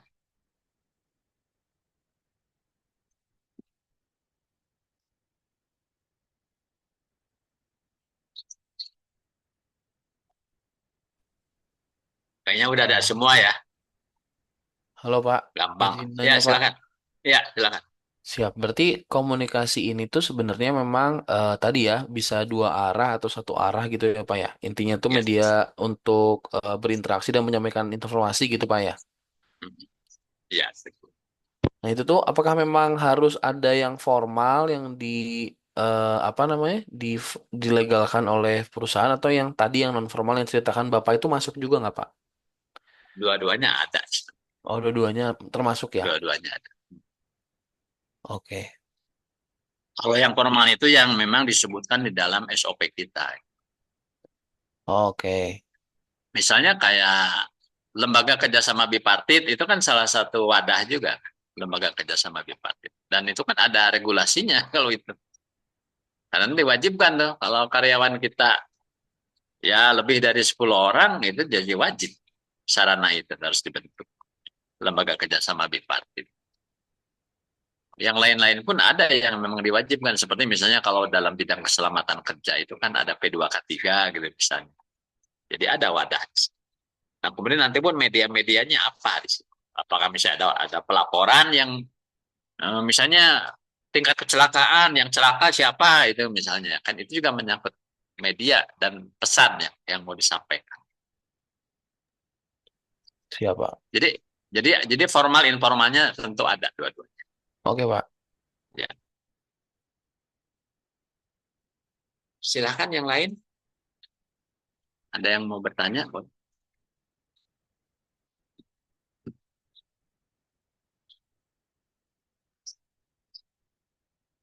Kalau ada saya lanjut. Nah, ini penjelasan dari masing-masing kriteria unjuk kerja. Ini yang pertama kan tadi dikatakan konten dan media komunikasi yang sesuai diidentifikasi berdasarkan kebutuhan organisasi. Jadi pertama identifikasi dulu tujuan komunikasinya apa. Kedua identifikasi audiensnya. Ketiga identifikasi pesannya. Keempat identifikasi medianya. Kemudian evaluasi. Ya. Coba kita lihat beberapa hal yang perlu diperhatikan dalam mengidentifikasi konten dan media komunikasi yang sesuai berdasarkan kebutuhan. Tujuan komunikasi itu harus jelas dan spesifik, jadi jangan ngambang gitu. Ya, harus tajam. Kemudian audiens harus diidentifikasi secara tepat. Internal, eksternal, internal pun yang mana? By level atau by kelompok. Ya. Pesan haruslah sesuai dengan tujuan komunikasi dan audiens yang dituju. Media komunikasi haruslah efektif dalam menyampaikan pesan kepada audiens. Ya kayak briefing pagi itu kan nggak bisa itu lama-lama, paling lama juga 10-15 menit kan.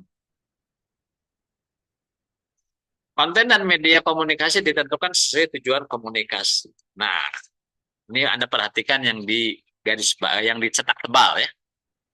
Jika tujuan komunikasi untuk menginformasikan, maka konten komunikasi haruslah berupa informasi yang jelas dan faktual.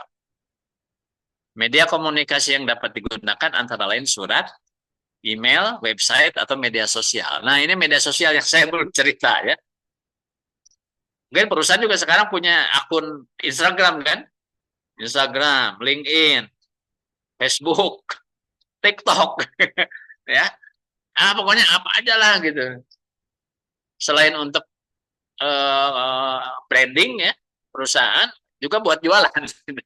Juga buat jualan. Nah, ini media sosial ini ya. Saya belum sebut media sosial. Ya. Jika tujuan komunikasi adalah untuk membujuk, maka konten komunikasi haruslah berupa ajakan yang menarik dan persuasif. Media komunikasi yang dapat digunakan antara lain iklan, kampanye, atau media sosial. Jika tujuan komunikasi adalah untuk mendidik, maka konten komunikasi harus berupa informasi yang edukatif dan informatif. Media komunikasi yang dapat digunakan antara lain buku, modul, atau media sosial. Ya. Mungkin bisa juga ini tidak selalu hard copy, bisa juga soft copy ya, bentuk e-book bisa. Jika tujuan komunikasi adalah untuk menghibur, entertainment, maka konten komunikasi haruslah berupa informasi yang menyenangkan dan menghibur. Media komunikasi yang dapat digunakan antara lain film, video, atau media sosial. Jadi ini optionalnya banyak, tapi nanti yang menentukan tergantung tujuannya. Berikutnya, target komunikasi ditentukan sesuai dengan tuntutan komunikasi. Nah, ini nih. Primbonnya nih. Primbonnya. Ya. Jika tujuan komunikasi untuk menginformasikan, maka target komunikasi dapat berupa semua orang yang membutuhkan informasi tersebut. Orang yang punya ketertarikan terhadap informasi tersebut. Orang yang memiliki kewenangan untuk mengambil tindakan atas informasi tersebut. Dan seterusnya. Jadi who-nya itu nanti ditentukan tujuannya apa. Jadi tujuan komunikasi disebutkan di sini hanya ngasih info, membujuk, mendidik, atau menghibur. Ya. Nanti itu kemudian menentukan. Jadi targetnya itu siapa orangnya. Ini beberapa tips untuk menentukan target komunikasi yang sesuai dengan tujuan komunikasi. Pahami tujuan komunikasi dengan jelas, identifikasi audiens dengan tepat, pertimbangkan pula karakteristik audiens, pertimbangkan kemampuan audiens untuk memahami pesan, dan terakhir pertimbangkan kebutuhan audiens. Nah, itu hal-hal yang perlu diperhatikan. Berikutnya komunikasi dilakukan sesuai dengan SOP yang berlaku. Pahami SOP komunikasi yang berlaku, identifikasi kebutuhan komunikasi, kembangkan rencana komunikasi, lakukan komunikasi dan lakukan terakhir evaluasi komunikasi. Efektif enggak ya SOP-nya atau eksekusinya, bisa saja SOP-nya bagus tapi implementasinya mungkin ada yang miss gitu. Bisa saja seperti itu. Ini beberapa tips untuk melakukan komunikasi sesuai SOP yang berlaku. Pastikan semua pihak yang terlibat dalam komunikasi memahami SOP. Berikan pelatihan pada semua pihak yang terlibat dalam komunikasi agar dapat melaksanakan SOP dengan baik. Terakhir, buatlah sistem pemantauan dan evaluasi komunikasi agar dapat memastikan bahwa komunikasi berjalan dengan SOP yang berlaku. Portofolio. Apa saja nih portofolio? Tadi sudah saya bilang ya, diantaranya SOP yang paling menonjol ya. Tapi kemudian juga medianya. Nah, ini contoh SOP. SOP prosedur komunikasi PT XYZ. Di sini ya seperti biasalah tipikal kalau yang namanya SOP kan isinya ada tujuan, lingkup, definisi, prosedur, dan seterusnya. Ini contoh. Kalau di tempat Anda belum ada, Anda bisa bikin konsep atau draft seperti ini. Ya. Berikutnya, ini adalah SOP penyelesaian keluh kesah dan perselisihan. Nah, ini mungkin yang paling ya selalu ada lah ini. Termasuk dalam PP dan PKB kan pasti ada dong yang kayak gini ya. Karena nggak ada ceritanya perusahaan tanpa keluh kesah. Selalu saja ada keluh kesah, selalu ada drama kan begitu. Ya. Ya, tapi memang kita harus bisa selesaikan masalah-masalah. Jadi ini contoh penyelesaian keluh kesah dan perselisihan industrial, ya. Tujuan, lingkup, definisi, terus prosedurnya sendiri, langkah-langkahnya seperti apa, ya. Sampai monitoring, evaluasi, dan sanksi. Bisa Anda tinggal edit saja sesuai dengan yang prakteknya. Kalau saya sih percaya prakteknya sih udah jalan gitu. Cuman mungkin ada yang sudah bikin SOP-nya, ada yang belum kan gitu. Ya, dia tinggal dibikinkan saja SOP. Berikutnya ini adalah SK direksi tentang pembagian tugas komunikasi dalam organisasi. Jadi ada pembagian tugas tuh. Departemen SDM dan Departemen Humas biasanya. Ya. Humas biasanya keluar ya. Pabriknya yang di luar gitu. Kalau SDM adalah ke dalam ke karyawan. Ya, ya tinggal dibagi aja tugas. Jangan sampai overlap gitu. Overlap. Berikut. Nah ini contoh aja sih bocoran nih. MNC Bank udah bikin juga tuh. Komunikasi itu pembagiannya. Kalau dengan karyawan, ya itu oleh Human Resource Group. Sedangkan untuk luar, oleh Corporate Secretary pembagiannya. Ya. Jadi kayak fungsi humas. Pada dasarnya komunikasi dengan karyawan dilakukan oleh dua unit kerja, yaitu Corporate Secretary dan Human Resource Group. Jadi kalau Corporate Secretary menginfokan seluruh info atau data terkait kegiatan aktivitas bank yang sifatnya publik. Sedangkan HR, Human Resource Group, menginformasikan seluruh info dan data yang terkait aktivitas kegiatan kepegawaian.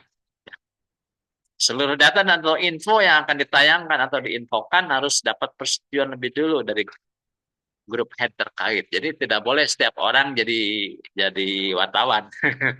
Jadi penerbit, nggak boleh. Dan ini memang dengan adanya sosial media yang setiap orang hampir nggak ada yang nggak punya sosial media ya. Minimal Facebook, Instagram punya lah ya. Tambah lagi sekarang TikTok, LinkedIn. Ya, kadang kalau nggak diatur itu ada juga akses yang nggak tepat. Misalnya gini, saya bikin pengumuman ya, di grup WhatsApp. Tiba-tiba ada yang bikin status, isinya pengumuman itu. Itu kan, loh itu kan internal, ngapain bisa diposting gitu sehingga semua orang sedunia lihat ya. Itu satu contoh aja bahwa sebenarnya mengenai siapa yang boleh publish itu kan mesti diatur. Betul nggak? Kalau enggak kan ada beberapa yang ya tidak selalu yang nyangkut rahasia gitu, tapi nggak relevan dengan orang luar gitu maksudnya. Ngapain gitu? Misalnya tentang jadwal libur Lebaran misalnya. Perusahaan kita, terus ada karyawan kita publish di Facebook dia gitu, sehingga teman-temannya komen. Ini kan nggak relevan gitu buat apa? Hal-hal yang kayak gitu. Jadi sebenarnya memang harus dipahami bahwa ada informasi yang hanya pihak tertentu yang boleh gitu menerbitkan. Ya. Kalaupun misalnya ada orang yang mau bantu perusahaan misalnya untuk publish lowongan kerja itu harus ada koordinasi dulu gitu. Ya. Kalau enggak kan nanti semua karyawan jadi HRD menginfokan lowongan kemana-mana gitu sambil dia juga nggak ngerti kalau ada yang tanya juga jawabnya gimana kan bingung gitu. Ya. Nah, itu contoh. Berikutnya ini cuplikan dari suatu PP atau PKP ya. Ini tentang tata cara penyampaian keluh kesah. Nah ini kan komunikasi juga. Jadi kalau ada keluh kesah karyawan misalnya, nah itu stepnya gimana dong? Ya, nah, makanya diatur. Ini bisa dimasukin di dalam PP atau PKB, bisa juga dibikin satu SOP tersendiri, seperti yang tadi. Itu bisa saja. Ini misalnya saya bacakan ya, pasal 93 ini hal yang umum. Setiap pekerja dapat menyampaikan keluh kesah mengenai hal-hal yang menurutnya tidak adil dan tidak wajar, serta bertentangan dengan perjanjian kerja bersama atau peraturan perundangan yang berlaku. Ayat 2-nya, pihak perusahaan dan serikat pekerja berusaha untuk menyelesaikan keluh kesah yang disampaikan pekerja secepatnya dan seadil mungkin. Kemudian pasal 94, ini tata caranya. Jadi ini kan prosedur lah. Ya.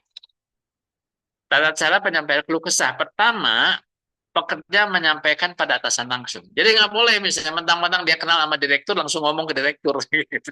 Ya. Nggak bisa gitu. Karena ini kan sifatnya formal ya kepegawaian itu. Maka dia harus bicara dulu dengan atas. Kadang kan masalah itu bisa selesai dengan atasannya. Betul nggak? HRD maupun direksi malah nggak tahu gitu. Karena sudah selesai masalahnya. Ya. Langkah kedua, apabila dalam langkah pertama belum ada penyelesaian atau tidak memuaskan baginya, maka pekerja dengan sepengetahuan atasan langsung dapat meneruskan persoalan atau pengaduan pada atasan lebih tinggi. Jadi semacam naik banding, ya naik. Ini naik banding lah, karena dengan atasan langsungnya nggak puas atau nggak tuntas, dia naik banding ke atasan yang lebih tinggi. Atasan tersebut harus bersedia menerima dan menyelesaikan keluh kesah tersebut. Kemudian langkah ketiga, apabila penyelesaian keluh kesah dengan atasan pekerja tidak mendapatkan hasil yang memuaskan, maka pekerja dengan sepengetahuan atasannya dapat meneruskan keluh kesahnya ke HRD. Nah, jadi ke HRD atau Human Resource Department itu level ketiga. Level ketiga. Jadi nggak bisa juga langsung ke HRD, atasannya nggak tahu. Nggak bisa begitu. Ya. Dan memberikan tembusan pada serikat pekerja. Nah, jadi udah masuk ke HRD itu tembusannya masuk ke serikat pekerja juga. Bisa aja selesai di sini ya. Tapi kalau nggak selesai, masuk ke langkah keempat. Apabila pekerja masih merasa dirugikan, maka pekerja menyampaikan keluhannya ke serikat pekerja. Dan dicari penyelesaiannya melalui musyawarah direksi dan serikat pekerja. Ini yang disebut penyelesaian bipartit. Ya, ini penyelesaian bipartit. Karena sudah melibatkan serikat pekerja. Ya. Ini sudah masuk di mekanisme penyelesaian perselisihan menurut Undang-Undang Nomor 2 Tahun 2004. Bipartit. Ya. Ini bisa membawa hasil dalam bentuk PB, persetujuan bersama, bisa juga enggak. Ya kan? Kalau enggak, masuk ke langkah 5. Nah, apabila setelah melalui musyawarah antara serikat pekerja dan perusahaan masih belum tercapai penyelesaian, maka dapat ditempuh melalui arbitrasi atau mediasi. Ini udah melibatkan pihak luar nih. Ini mediasi itu kan berarti disnaker nih. Ya, udah disnaker, ini langkah kelima. Ya, berikutnya saya mengikuti ini. Undang-Undang Nomor 2 Tahun 2004 tentang penyelesaian perselisihan hubungan industrial. Nomor 6 ini hanya suatu jaminan aja bahwa pekerja itu tidak boleh diintimidasi. Setiap pekerja yang menyampaikan keluhan pada serikat pekerja atau perusahaan setelah melewati tata cara penyampaian keluh kesah, tidak boleh ada intimidasi atau ancaman dari atasan. Nah, ini satu contoh. Ya. Ini kalau pakai pasal-pasal kayak gini, ini pasti munculnya di PP atau PKB. Ya. Atau bisa juga kemudian diperjelas, dipertajam di dalam bentuk SOP bisa saja. Nah, Bapak Ibu dimohon untuk mempersiapkan portofolio sebagai berikut untuk diupload. Media dan konten komunikasi yang dipakai di tempat Bapak Ibu apa? Dari mulai majalah dinding, ada lagi. Mungkin ada papan pengumuman, atau ada selebaran, flyer, atau apa. Ya, nah, boleh ambil foto aja.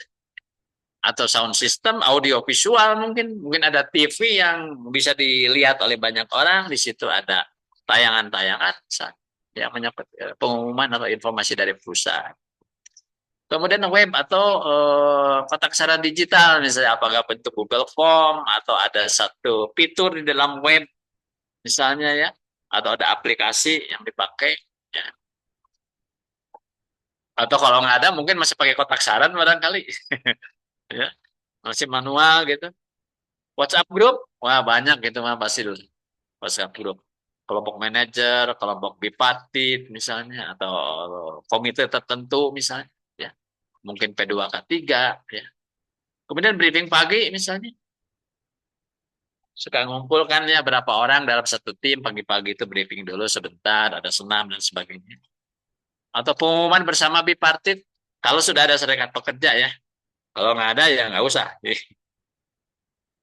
Kalau kemarin di tempat saya tuh waktu COVID itu rajin banget tuh bikin pengumuman bersama bipartit. Karena hasil perundingan diumumkan bersama-sama gitu. Mengenai skema pembayaran, teknis pembayaran THR dan sebagainya. Kemudian buat juga kebijakan atau SOP tentang komunikasi dalam organisasi. Yang contoh yang tadi saya perlihatkan. Nah ini contoh briefing pagi nih. Tapi bukan briefing pagi departemen, ini sepabrik nih dikumpulin ini. Ya. Ini sebenarnya video nih. Cuma kemarin-kemarin tuh suaranya nggak keluar. Coba ya.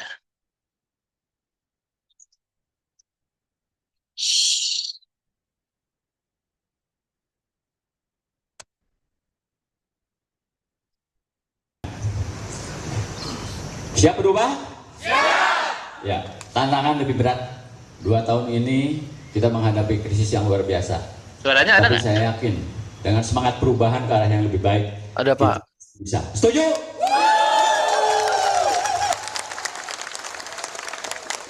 Baik, rekan-rekan semua. Morning briefing ini singkat saja. Saya kira tidak akan memakan waktu lebih dari 15 menit. Ya. Jadi yang pertama, kita akan awali dengan doa bersama.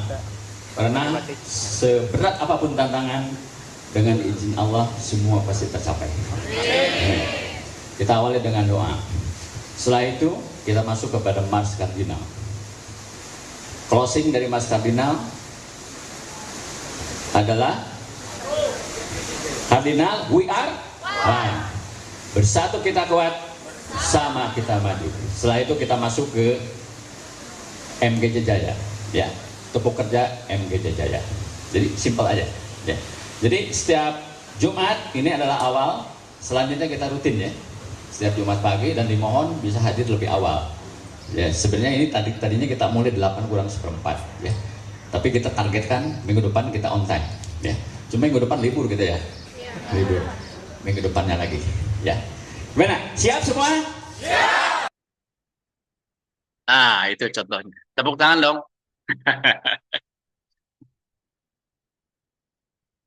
Oke, itu rekan-rekan materi kita malam ini.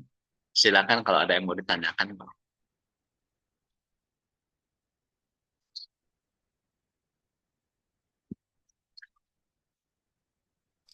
Saya mau tanya Pak, Silakan. tadi Bapak kan menjelaskan mengenai media sosial juga, dan media sosial ini kan memang perkembangannya sangat cepat sekali gitu ya, dan pasti karyawan-karyawan apalagi dengan generasi muda yang sekarang pasti sudah paham sekali dengan sosial media.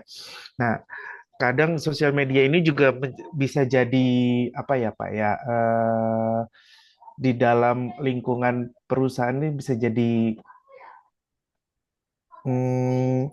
penyakit atau apalah ya. misalnya ada Pisau satu bermata orang, dua istilahnya. betul. Jadi misalnya ada karyawan yang sedang memposting apa di Hmm, sosial medianya sendiri, kemudian disebarkan oleh karyawan lain sehingga menjadi satu eh, kericuhan dalam satu perusahaan. hmm, Nah, ya. itu sebagai HR-nya itu apa yang harus kita tanggapi meskipun misalnya dia posting tidak membawa atribut perusahaan atau apa, tetapi kan itu menjadi satu kegaduhan gitu loh, Pak. Itu bagaimana itu, Pak? Pertanyaan bagus ini. Idealnya Pak, itu harus ada regulasi internal tentang penggunaan media sosial. Ya, kita bukan mau terlalu ngatur-ngatur lah ya, kayak pemerintahan otoriter gitu. Enggak juga sih. Cuma gini, kalau yang diposting itu sebenarnya sedikit banyak berpengaruh ya kepada nama baik perusahaan. Itu yang ya kita harus hati-hati. Jadi intinya sih begini, karyawan tuh mau posting apapun boleh aja. Tapi mungkin kita harus kasih kisi-kisinya gitu. Bahwa karyawan tidak boleh memposting satu informasi yang sifatnya internal perusahaan. Itu yang pertama. Kedua, juga tidak boleh kemudian memposting sesuatu yang berdampak kepada nama baik perusahaan, gitu.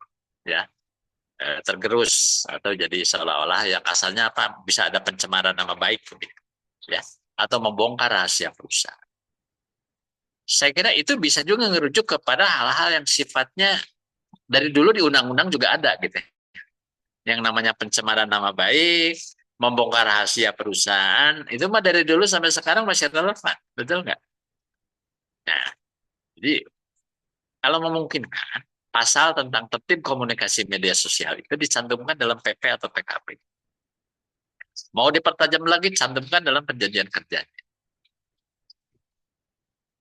Dan dikomunikasikan tentu ya. Jadi minimal kan pada waktu karyawan awal masuk aja dia tahu ada klausul tentang itu. Tentang media sosial. Jadi nanti kalaupun misalnya nih, ada yang melanggar ya pasti kena sanksi. Teguran dulu lah apa gitu. Ngikutin aja kayak orang bolos juga kan dapat sanksi gitu ya. Mau peringatan satu, peringatan dua dan seterusnya. Jadi intinya gini kalau bicara pembentukan perilaku yang tertib. Pertama aturan mainnya dulu harus dibikin Pak. Kalau enggak kan karyawan nggak tahu ya. Bisa aja pelangok-pelangok. Ya saya nggak tahu katanya. Ya kan? Bisa aja kan. Ya, bisa ngeles, bisa memang benar-benar nggak tahu mau bilang apa. Ya, tapi kalau sudah dikasih tahu dan tertulis ada aturannya, saya kira nggak ada alasan kepada dia mengaku tidak diberitahu. Ya, karena kan dia juga tanda tangan di perjanjian kerja. Betul kan? Ya, ya saya kira itu mas sebenarnya secara apa ya common sense atau logika secara umum juga saya kira sangat maklum ya. Yang namanya menjaga nama baik perusahaan dan menjaga jangan sampai rahasia perusahaan bocor itu kan saya kira dari dulu sampai sekarang juga sama itu mah ya. Standarnya sifatnya normatif begitu. Enggak? Saya kira gitu. Ya, Baik, terima kasih, Pak. ya. Justru sekarang tuh kayak ini, misalnya kita punya event-event ya, kemarin 17-an kita ada event. Malah saya mendorong posting. Gitu kan. Harus diposting gitu. Ya, supaya apa ya? Branding gitu. Branding. Kan untuk membuat orang-orang tertarik kerja di perusahaan kita juga kan harus ada branding, Pak. Jadi itu yang saya bilang bahwa sebenarnya sosial media itu pisau bermata dua. Kalau kita pandai menggunakannya, itu justru membantu bisnis perusahaan. Tapi kalau yang sering muncul adalah hal-hal yang sifatnya internal, rahasia, atau aib perusahaan, kalau ngomong vulgarnya ya, oh itu yang bahaya itu, ya nggak boleh. Gitu. Tapi kalau yang baik-baiknya saja yang dipublish, ya bagus, itu branding. Gitu, gitu Pak. Oke, silakan yang lain.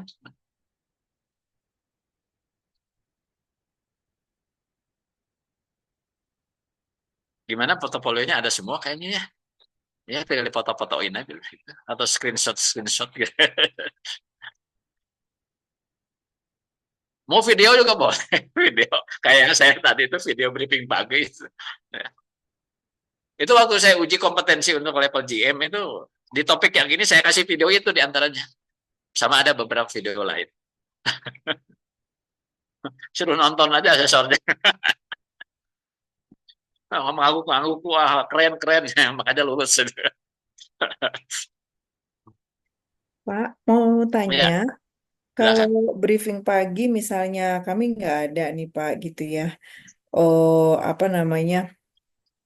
Bisa nggak diganti sama yang lain? Misalnya kayak acara oh kantor, ulang tahun kantor atau gimana gitu. Ulang tahun Boleh. kantor, ulang tahun karyawan gitu ya. Ulang tahun Bu Karolin itu dirayain sekantor gitu. Enggak sih. Terus kan biasanya suka ada pengumuman apa gitu ya. Gitu Boleh. boleh ya. Oke. Ya kayak gathering kayak gitu. Boleh. Kalau briefing itu terpola gitu. Ya, Iya sih. pola ada Oh. briefing pagi tiap hari, ada mingguan. Kalau gathering kan ya ada juga sih yang setahun sekali gitu ya. Kayak saya Kadang ada tidak marketing sama. nasional marketing gathering ya, setahun sekali. Biasanya 2 atau 3 bulan sudah Lebaran itu kami kumpul itu ya. Langganan kami itu Pangandaran itu, Pantai Pangandaran. Itu kita booking satu hotel gitu. Itu bisa pertemuan itu bisa 300-400 orang gitu ya. 3 sampai 4 Oh. hari itu. Nasional itu. Ya sampai ya SPG kita dari luar Pulau Jawa juga kan kita mesti ongkosin pakai pesawat ke sini. Setahun sekali lah kita kasih penghargaan yang memang penjualannya bagus gitu. Ya ngehibur mereka juga sih, mau main di pantai atau arung jeram apa gitu ya. Ya setahun sekali lah, apalagi mereka kan ujung tombak lah ya orang-orang marketing. Ya harus entertainment lah, karena karyawan kita sendiri harus dikasih entertain. Baik, terima kasih Pak. Ya, silakan yang lain. Di Bu Rina mah banyak itu ya medianya. Tinggal dipotoin aja dari depan sampai ke belakang ada. Iya Pak, lumayan banyak. Banyak Tapi sekarang yang digunakan sih lebih ke aplikasi di aplikasi. handphone. Ya, ya udah zaman digital lah. Ya. Iya, Nah, tapi kadang-kadang juga sekarang mereka tuh nggak tertarik lihat papan pengumuman. Ya enggak? betul Ya, Pak. atau Lebih suruh ke baca gadget. juga. Makanya kalau saya sekarang sharing-sharing juga jarang dalam bentuk tulisan. Kasih video, video pendek. Saya rutin tiap hari tuh sharing video pendek motivasi, inspirasi gitu. Ya biarkan komunikasinya terjalin terus, ya kan? Dan mereka juga dapat insight tiap hari. Dan memang nggak gampang juga tuh milih video-video pendek yang bermakna itu, yang durasinya paling 1 menit 2 menit gitu. Tapi kena gitu. Terus kan? Nggak boleh bosan.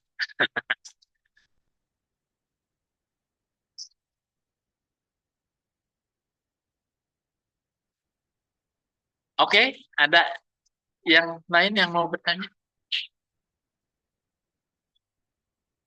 Oke, saya kira kalau sudah beres, sudah nggak ada pertanyaan, tinggal dilengkapi portofolionya. Nanti kalau ada yang mau ditanyakan boleh japri. Terima kasih, sukses selalu, lancar semuanya ya, dinyatakan kompeten begitu. Kita support juga, kita doakan. Amin, Pak. Mudah-mudahan Terima lancar. kasih. Mohon maaf kalau ada kata-kata kurang berkenan. Dan selanjutnya harus dijaga terus silaturahminya. Insya Allah kalau saya bisa bantu, ya saya pasti bantu. Terima Pak. kasih. Assalamualaikum warahmatullahi wabarakatuh. Saya serahkan ke Mbak Junia. Waalaikumsalam. Terima Bapak. Terima kasih Pak Dadang untuk pertemuan sesi malam hari ini. Baik Bapak dan Ibu, sebelum nanti di akhir sesi kita ada pengisian HIF, seperti biasa kita akan foto bersama dulu untuk mengabadikan momen. Oke, boleh bersiap-siap Bapak dan Ibu. Oke, hitungan ketiga, 1, 2, 3. Baik, terima kasih Pak Dadang. Bapak boleh meninggalkan Zoom. Selamat malam Pak. Pak.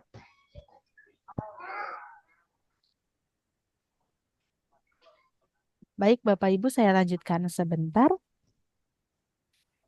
Oke, untuk KF-nya sudah saya share di chat box. Boleh dilengkapi terlebih dahulu, Bapak dan Ibu, silakan sebelum nanti meninggalkan Zoom meeting.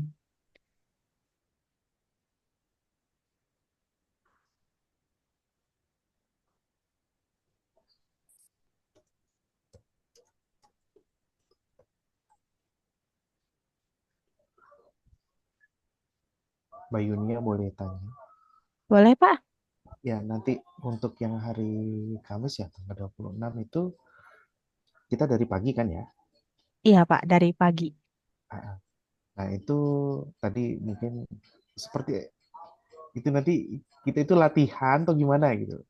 Oh, untuk yang tanggal 26 nanti Iya. pra-assessment, itu Ah, nanti Bapak dan Ibu akan dibimbing untuk melakukan registrasi pendaftaran uji kompetensinya, yang nanti akan dibimbing langsung oleh admin LSP-nya, Pak.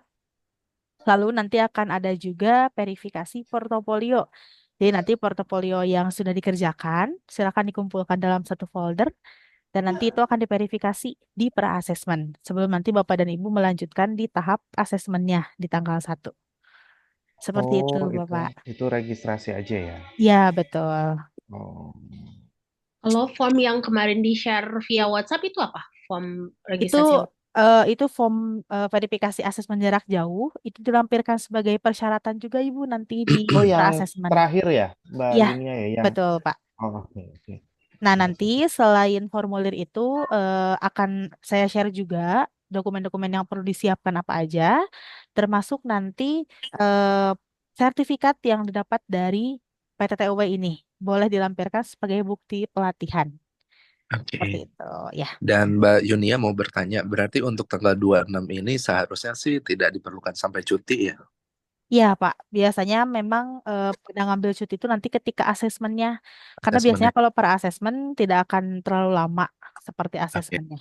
Gitu. oke baik. Terima Berarti tanggal kasih. 26 itu kita yang individual gitu ya, tetap individual atau seperti ini, kelas seperti ini? Nanti masuk dalam satu Zoom yang sama, Pak. Tapi nanti akan di breakout room satu persatu untuk verifikasi kepada asesornya masing-masing. Tuh. Tapi Oh, nanti Zoom-nya masuk bareng di jam 9 pagi. biasanya sampai berapa lama itu, Mbak? Biasanya itu tergantung jumlah peserta, Pak. Karena biasanya digabung dengan TUKS lain juga, tidak hanya dari PTTUW gitu. Oh gitu. Ya, biasanya jumlah pesertanya bisa lebih dari 10 dalam satu Zoom. Nah, itu kan satu persatu Jadi akan belum tahu dibimbing. jam berapanya ya. Iya, betul, Pak. Durasinya biasanya memang eh tergantung jumlah pesertanya gitu. Dan nanti kan akan dibimbing satu persatu untuk daftar. Dan biasanya itu yang memakan waktu lumayan panjang gitu, Pak. Tuh, seperti itu, Oke, Bapak dan Ibu. oke baik. Terima kasih. Baik, Ya, terima kasih. terima kasih kembali, Pak. Mbak Terima mau kasih. tanya Mbak Yunia, Boleh, Ibu. itu ada materi yang sepertinya saya nggak yakin sih dan kayaknya emang masih salah sih. Saya mau apa namanya mau konsultasi dengan mentor masih bisa nggak ya atau gimana? Boleh Ibu mau konsul dengan Pak Tri atau Pak Dadang juga boleh di grup karena Pak Dadang dan Pak Tri juga sudah tergabung di dalamnya. Boleh Gitu. di-mention aja ya. Oke, baik. Terima kasih. Sama-sama. Nanti kan dari pra-assessment ke assessment ada jarak ya Bapak dan Ibu. Nah, nanti biasanya kalau portofolionya kurang lengkap bisa dilengkapin dulu nanti sesuai arahan dari asesornya gitu. Hmm, Ya. Jadi nanti hari Kamis itu baru verifikasi aja. Oke, ya. baik. Terima Makasih Mbak kasih. Yunia. Ya, sama-sama Bapak dan Ibu. Makasih ya Mbak ya, udah bisa live ya. Ya, boleh Ibu silakan kalau sudah selesai. Iya, baik. Terima. Terima Ya, kasih, Mbak Yunia. terima kasih Bapak Ibu. Ada dokumen pribadi juga ya yang perlu diupload. Dokumen pribadi. Ya, Ibu. Kemarin Kayak saya, sertifikat atau foto iya KTP nanti ada kayak gitu. pas foto. Oh, enggak sih Ibu kalau KTP. Enggak pakai KTP. KTP enggak. Iya, Oh, berarti sertifikat kayak gitu ya, iya ijazah. betul. Oke. Ijazah ya. Ya. Oke, makasih Ya, Mbak. terima kasih kembali Bu. Silakan. Ya, makasih, Mbak. Ya, sama-sama Pak.